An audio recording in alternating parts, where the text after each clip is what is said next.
ข่าวพยากรณ์อากาศพยากรณ์อากาศประจำวันที่6เมษายน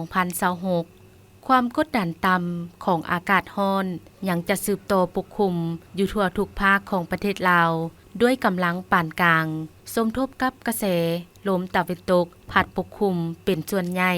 ซึ่งจะเฮ็ดให้อากาศร้อนหาร้อนเอาอยู่ทั่วไปและร้อนเอาหลายอยู่บางท้องถิ่นพร้อมจะมีฝนตกฟ้าร้องฟ้าเหลื่อมในระดับคอยหาปานกลางและจะมีลมพัดแรงอยู่บางท้องถิ่นในแต่ละภาคคำเตือนเนื่องจากในระยะนี้ได้มีสภาพร้อนเอาหาร้อนเอาหลายในตอนบ่ายเป็นระยะติดต่อกันหลายวันดังนั้นจึงขอแจ้งเตือนประชาชนบรรดาเผ่า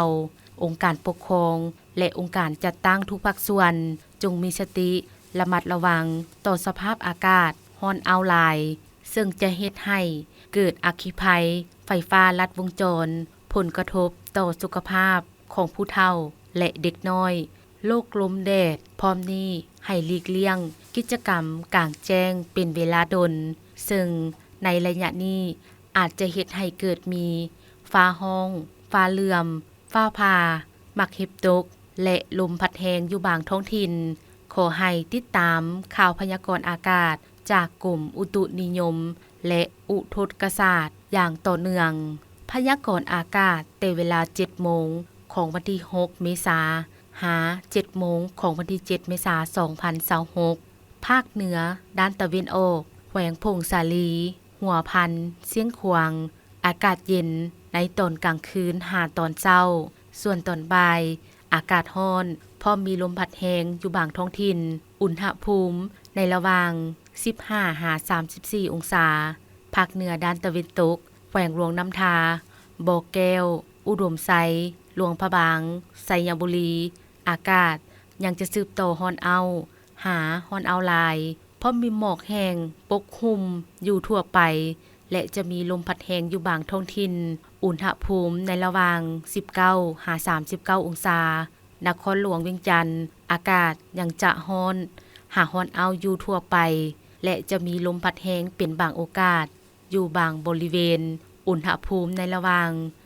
25-39 องศาภาคกลางแขวงเวียงจันทน์บริคำไซคำมวนสวรรณเขตอากาศร้อนหาร้อนเอาอยู่ทั่วไปและยังจะมีฝนตกฟ้าร้องฟ้าเหลื่อมในระดับคอยหาปานกลางพร้อมมีลมพัดแรงอยู่เกือบทั่วไป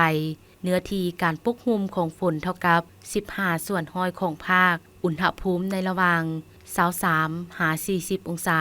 แขวงไส้สมบูรณ์อากาศเย็นในตอนกลางคืนหาตอนเช้าส่วนตอนบ่ายอากาศร้อนพร้อมจะมีลมพัดแรงอยู่บางบริเวณอุณหภูมิในระหว่าง16-36 องศาภาคใต้แขวงสารวันจำปาสักเซกองอัตตปืออากาศร้อนหาร้อนเอาอยู่ทั่วไปพร้อมมีลมพัดแรงอยู่เกือบทั่วไปอุณหภูมิในระหว่าง24-39 องศาสำหรับเขตภูเพียงบริเวณอากาศเย็นในตอนกลางคืนหาตอนเช้าและจะมีฝนตกฟ้าร้องฟ้าเหลื่อมในระดับคอยพร้อมจะมีลมพัดแรงอยู่เกือบทั่วไปเนื้อที่การปกคลุมของฝนเท่ากับ10ส่วนร้อยของภาคอุณหภูมิในระหว่าง16-30 องศาแสงคำจันทวงศ์อ่านสบายดี